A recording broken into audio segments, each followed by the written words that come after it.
Stuxnet had a different objective. That was to attack the Iranian nuclear facilities and damage equipment. And here, Flame, the objective is to steal information. It's basically a cyber espionage tool to eavesdrop on audio conversations. It basically turns the victim's computer into a big microphone. It could record Skype conversations.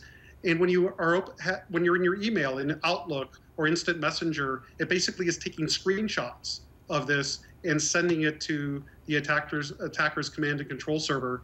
And interestingly, they even look at Bluetooth. What it does is it turns your computer, it turns Bluetooth on, and it basically looks for other devices that could be connected by Bluetooth to gain intelligence. So this is kind of like your mega cyber espionage tool, and that's how it's distinguished from Stuxnet. So Kevin, given that, how big a threat do you think Flame is?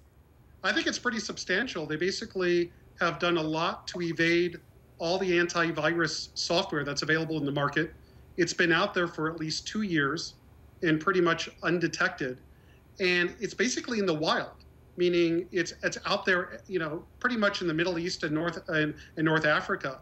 And maybe in this case, the target was a particular country's national defense, and maybe they figured, the developers of this malicious code figured it might be discovered in the future, and they kind of made it into a broader attack so the real target would never be discovered. And of course, we don't know if this is state-sponsored, although from the sounds of it, from what you're saying, it's as big as that. And we don't know if it is state-sponsored, who is behind this. What's your gut feeling, though, given your experience? Well, this particular piece of malware isn't trying to steal credit card numbers or bank accounts. So it doesn't look like it's a piece of malware where they're able to monetize it in that way. In hacktivism, the guys that are writing malicious code that are hacktivists aren't as sophisticated. So that pretty much leaves kind of the idea that this could be a state-sponsored type of cyber weapon. And it's the most sophisticated and complex cyber weapon to date. It looks like they spent a lot of time developing, testing this tool to make sure it was extremely effective. So which country do you think would be after this sort of information?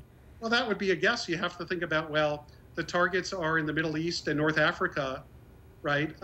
You immediately think about what countries would be interested in getting national defense information from the Middle East. And then you immediately think about Israel, you immediately think about the United States, but that's just a guess. Probably the same actors that deployed Stuxnet.